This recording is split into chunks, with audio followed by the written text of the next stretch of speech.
We are now coming to the fourth D of my philosophical system. You remember, distancing is to observe.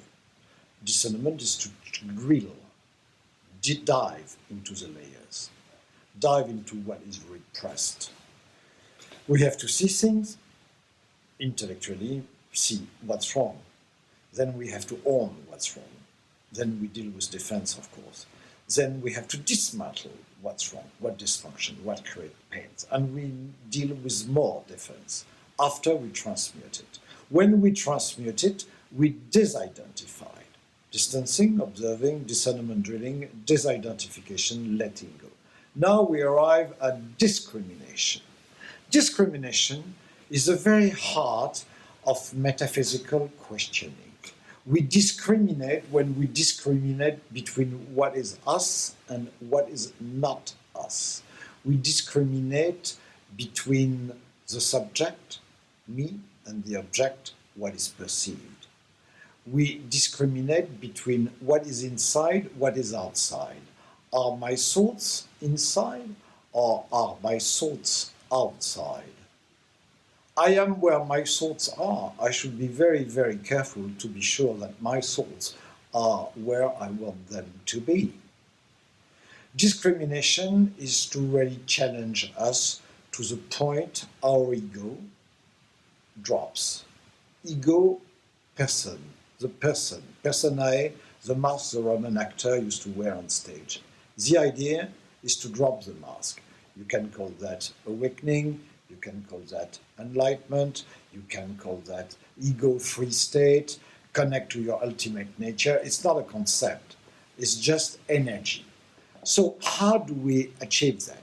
In my philosophical system, it's a combination of psychological drilling, discernment, which push to a degree when we disidentify.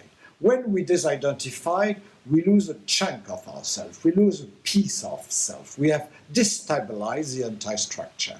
We went beyond the level of resistance which usually stops us to do that.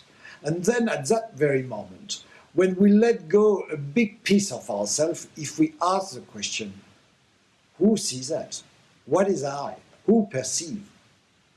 With a bit of clarity, we will see that all we know belongs to the world of the perceived. All we know is the perceived. Through our thoughts, through our senses, we only know what is perceived.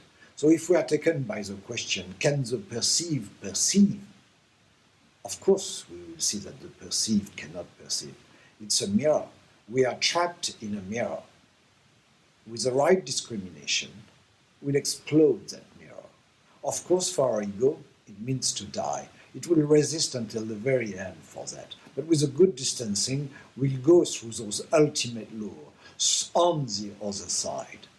When that happens, when you discriminate in the right way, your system may go crazy. You may get psychotic.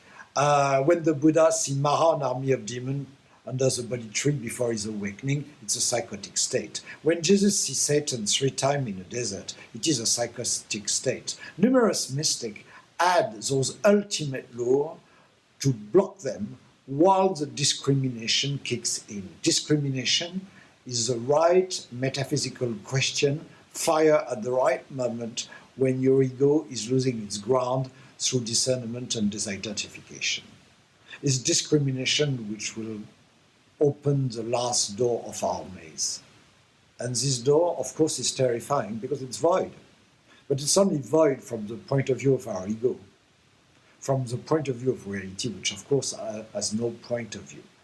It's the entire universe, which is our nature. Our nature is to be free, beyond concept, beyond shapes, beyond memory. And the light effect we can generate when we reach that state is just a side effect of it. Discrimination will free us, but it will only free us if we push disidentification to a certain point. So, you understand my philosophy? Distancing, discernment, disidentification, discrimination.